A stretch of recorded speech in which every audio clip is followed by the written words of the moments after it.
What's up guys, welcome back to the channel. On today's video I've got a good one for you, and it's especially good because this is a new shoe brand for me. This is the first time I've ever run in an Inov-8 shoe, and it's a pretty good thing too because this is a new line for Inov-8. This is the Inov-8 Roadfly. Let's get into it.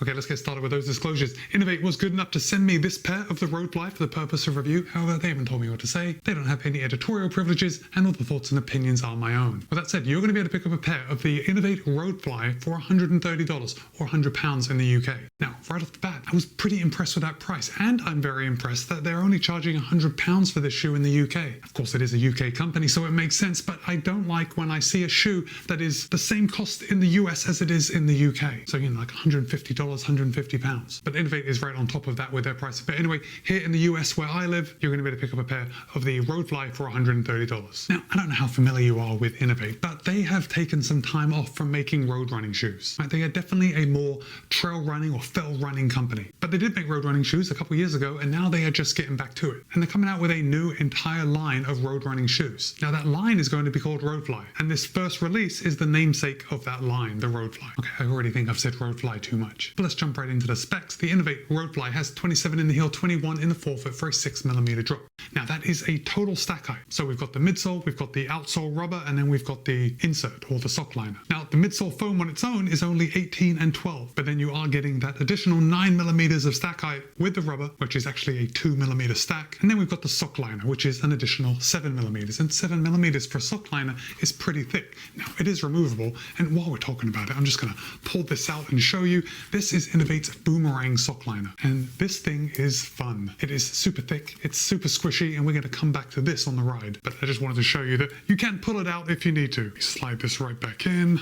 There we go. Anyway, Inov-8 claims that the average weight of all their shoes, so we're talking all the sizes, is 9.35 ounces or 265 grams. I thought it was a little funny that they gave us the average weight, but that's how it was described to me when I read the copy. But don't get too hung up on that. The sample size or the sample average is 265 grams, but in my size, a US men's size 13, it tips the scale at 11.3 ounces or 321 grams. So what we're talking about, weight, and we just mentioned price, let's just look at some of the competition. I think we have the Ultra Experience Flow, but of course the Experience Flow is a little more expensive. It costs $140, but it's a little lighter at 293 grams. Oh, and if you're wondering why I am comparing it to an Ultra, it's because we both have kind of a foot-shaped toe box. So your feet are going to have plenty of room to move around in the Inov-8 Roadfly. Oh, and also 6mm drop, 4mm drop. And then next up we have the Topo Athletic MagnaFly 5. Again, I picked this as a comparable because we do have that foot-shaped toe box. And similarly to the Ultra, it is a little more expensive. This time it's $135 and 31 grams lighter than the Roadfly, coming in at 290 grams in my size. Now the MagnaFly 5 is a zero drop shoe, so that is some competition to consider if you don't mind a zero drop shoe. All right, moving on.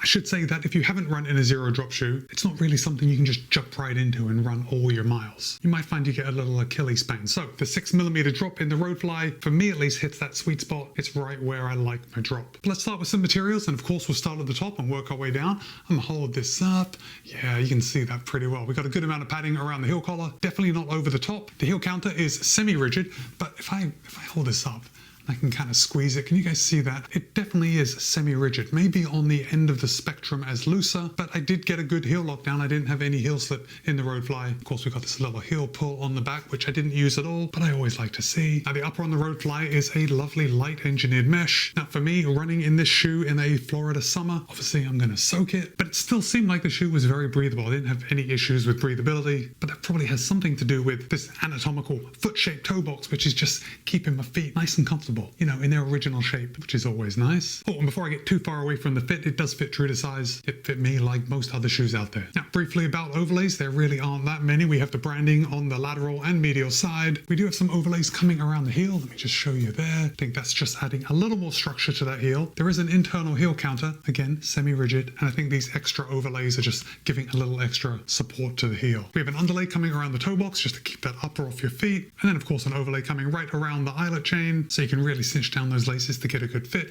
And the Roadfly does have that extra hole in case you needed to do the lace lock method. But again, my heel fit was spot on. No need to use that extra lace hole. The tongue on the Roadfly is nice and padded, and it gave me all the protection I wanted. Now, something I noticed was that when I'm like messing around with the tongue, I noticed that it was padded, but it wasn't stuffed. The stuffing that they put inside isn't very dense. So even though it does look and feel kind of big and puffy and protective, I didn't get the feeling in this shoe that the tongue was like overdone, over-engineered. Also, the tongue is gusseted on both sides, and we do have this big lace loop right on the front, so the tongue isn't going anywhere. And then of course, just to add a little structure to the entire upper, Inov-8 is using different weave patterns in this engineered mesh, and that was especially noticeable when I locked down the laces. I did get a good midfoot lockdown. Okay, coming down to the midsole. Now remember, the midsole on the Roadfly only has 18mm and 12mm, and Inov-8 is using their PowerFlow Pro midsole foam. That is an extremely fast sounding and fancy name for EVA, and I gotta say, I like it. I am here for the marketing speak all day long. The geometry on the Roadfly is set up with a nice heel bevel here on the back, and then a nice toe spring here on the front, and I found I was able to roll through my gait cycle very easily in the Roadfly. Now let's just come down to the outsole quickly. There's really not much to see. It is full coverage. We have Inov-8's MetaFlex flex groove here in the front, and the shoe it's quite flexible, which is totally to be expected. There is no plate in this shoe. We have quite a low stack, so it's not surprising that there is a lot of flex, which is exactly what Inov-8 is going for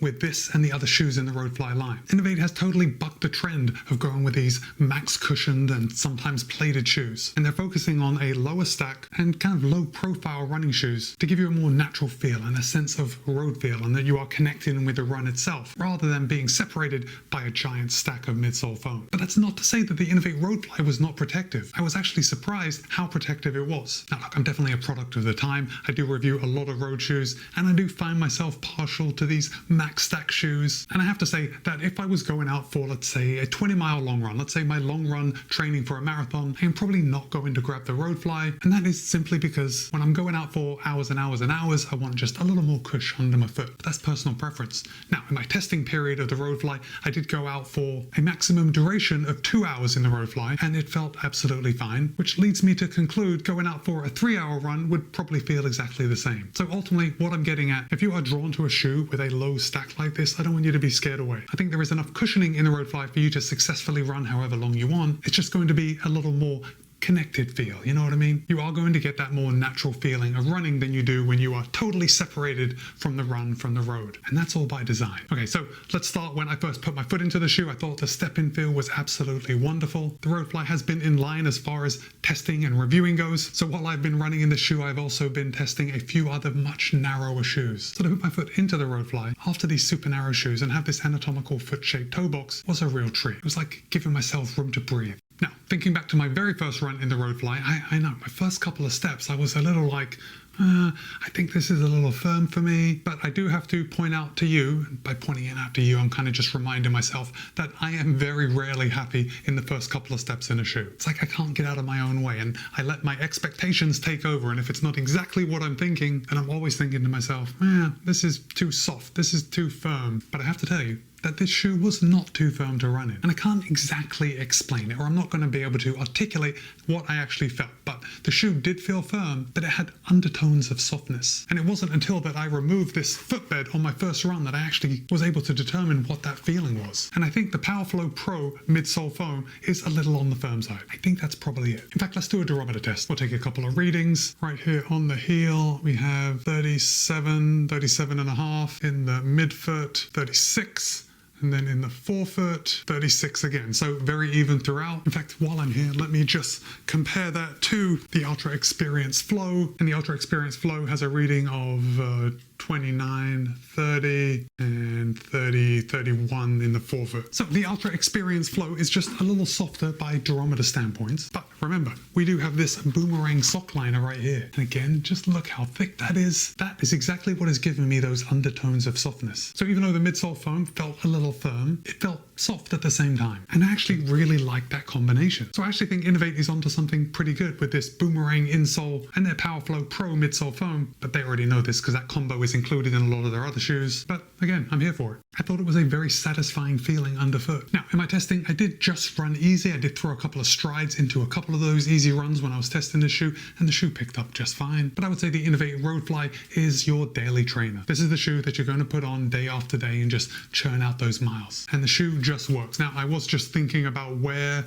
Let me look at this outsole rubber. You know what? I am seeing a little wear up on my forefoot and definitely here on my lateral heel edge. I'm not really worried about that. I have put about 55K in the shoe before I sat down to make this review. But I'm going to say that the Roadfly is going to last average, maybe just below average. Of course, at this point, it's difficult for me to tell. But what I can tell, next time, Inov-8, I don't know if you're watching this, but next time, I'm not sure we really need all this outsole rubber. Seems like we could cut out a section of outsole rubber here in the middle and reduce the weight by quite a bit. Anyway, that's for next year. So guys, now I want to hear from you. Have you ever run in an Inov-8 shoe? If you have, what is your favorite model? If not, are you thinking about picking up a pair of the Inov-8 Roadfly? Drop a comment and let me know. And with that, it's Matt B. This has been my review of the Inov-8 Roadfly. Be kind, be happy, run well. See you in a couple of days.